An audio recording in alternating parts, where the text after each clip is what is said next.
Ketemu lagi di Sport Mania. Sebelum menonton, jangan lupa untuk selalu tekan tombol subscribe dan loncengnya dulu untuk mendapatkan info terupdate dari Sport Mania.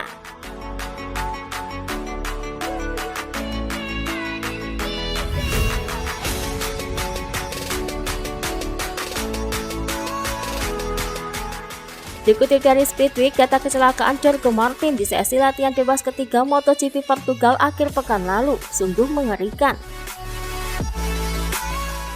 Total kecelakaan Martin berlangsung dalam 5,2 detik antara saat kantung udara Race Suite Alpinestar mengembang hingga ia berhenti jungkir balik di gravel. Yang membuat Martin mengalami cedera parah adalah impak hingga lebih dari 20 G beberapa kali.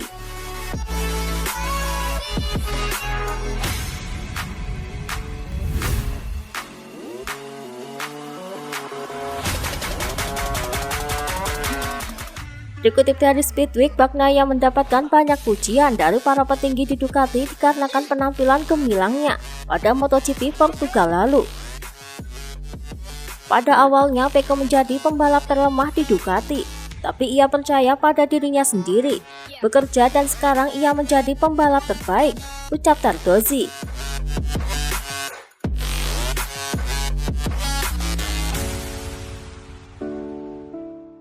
Pecco mendengarkan dengan cermat, tetapi ia ingin mencapai kesuksesan di jalannya sendiri. Ini adalah hak istimewa, tetapi membutuhkan motivasi diri yang besar. Hal ini menyebabkan ia kehilangan waktu. Tetapi ia akhirnya mengetahui kuncinya. Saat ia telah mencapai level tertentu, ia tidak memiliki masalah lagi, ucap manajer tim Pramac Ducati Francisco Guidotti.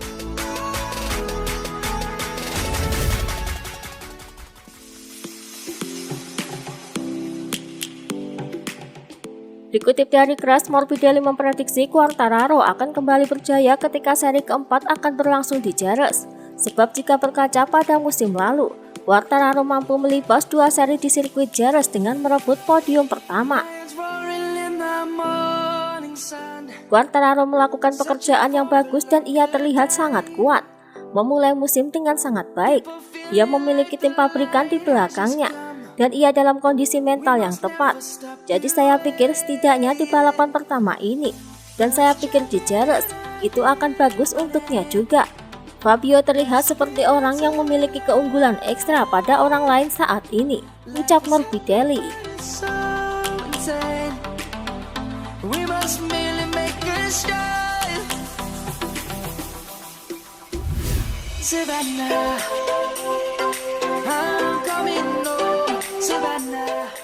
Dikutip dari Tuta Motori Web berbicara soal Rossi, banyak yang menilai Rossi sudah habis dan lebih baik segera memikirkan untuk pensiun.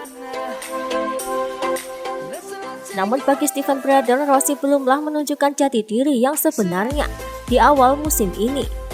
Tidak, ia belum kehilangan kekuatannya.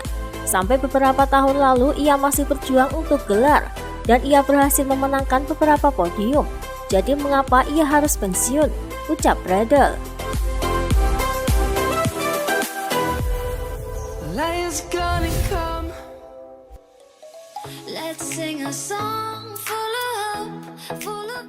Dikutip dari Tuta Motori Web melalui kanal YouTube-nya, Jorge Lorenzo memberikan nasihat kepada juniornya yakni Maverick Vinales. Ia meminta Vinales untuk berbenah dari sisi psikologis, karena ia melihat itu adalah masalahnya dalam beberapa musim terakhir ini. Saya pikir itu harus jauh lebih stabil, akan selalu ada masalah. Anda harus mendapatkan poin sebanyak mungkin tanpa mengatakan bahwa semuanya adalah bencana. Ia harus berusaha mungkin mulai pergi ke psikolog olahraga. Ia harus melakukan sesuatu karena telah mengulang cerita yang sama selama bertahun-tahun, ucap Lorenzo.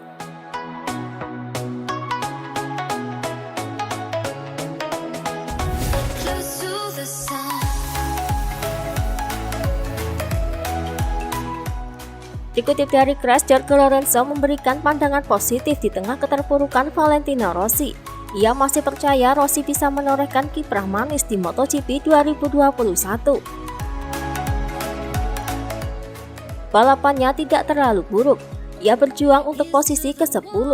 Jangan lupa juga bahwa setelah Portugal akan ada sirkuit yang lebih menguntungkan baginya, ucap Lorenzo. Sedangkan Morbidelli menilai Valentino Rossi memiliki potensi untuk merebut kemenangan di MotoGP 2021. Walau sudah termakan usia, tetapi Morbidelli menyebut VR46 mempunyai kesempatan untuk memenangkan setidaknya satu balapan pada musim ini. Jika Vale mampu menempatkan apa yang ia tahu harus dilakukan, saya yakin ia akan mampu berjuang untuk menang, ucap Morbidelli.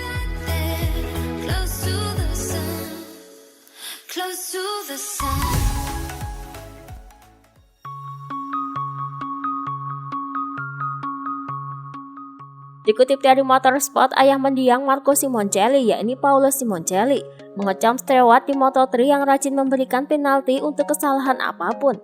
Ia terlibat perdebatan panas dengan pimpinan Stewart FIM. Kepala Stewart balapan masih teman saya, Freddie Spencer. Mereka memutuskan untuk memberikan saya dan tim lain denda 1.000 euro karena mereka pikir kami sengaja mengirim para pembalap bersama-sama 3 menit sebelum akhir kualifikasi. Hal itu menimbulkan kelompok besar seperti saat start balapan, ucap Simoncelli.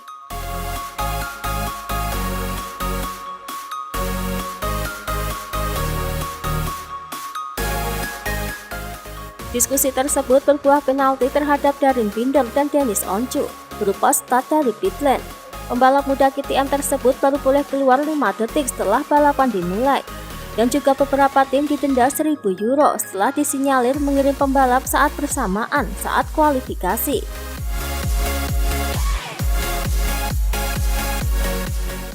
Para pembalap yang seharusnya dihukum bukanlah tim. Kami telah membelanjakan antara 60–70 ribu euro untuk tes PCR pada CF dan Moto3. Angka ini juga dipertanyakan. Sekarang ada aturan bodoh dari Stewart balapan, ucap Simoncelli.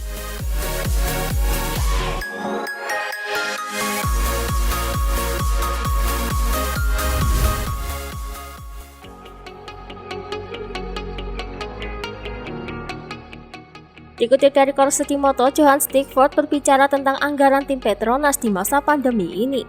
Ia mengatakan di masa-masa darurat ini, timnya selalu berusaha untuk menekan pengeluaran dalam jumlah banyak. Qatar merupakan pengeluaran yang besar bagi kami, karena kami berada di sana selama sebulan dengan banyak pegawai. Kita harus menghemat biaya secara umum, terutama karena banyak komponen teknis dibekukan, ucap Stickford.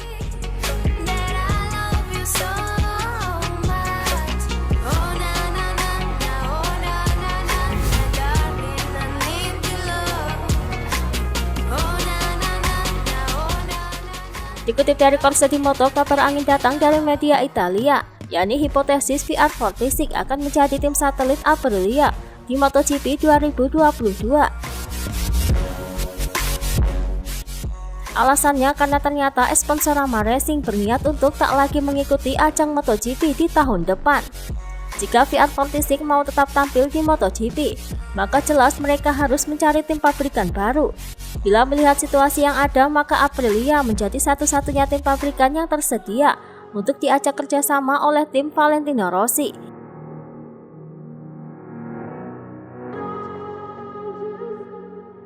Dikarenakan sulit untuk melihat Suzuki mewujudkan mempunyai tim satelit di MotoGP 2022. Sedangkan Yamaha Petronas sudah menjadi tim satelit Yamaha sejak 2019. Jelas hal ini membuat VR46 kesulitan bekerja sama dengan Yamaha.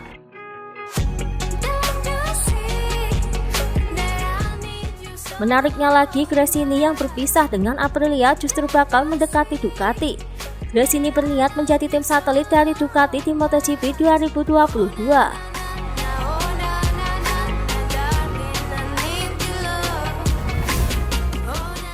Itulah tadi beberapa informasi dunia MotoGP yang bisa kami sajikan. Terima kasih telah menonton video ini. Selalu ikuti informasi MotoGP kami lainnya. Salam Sport Mania.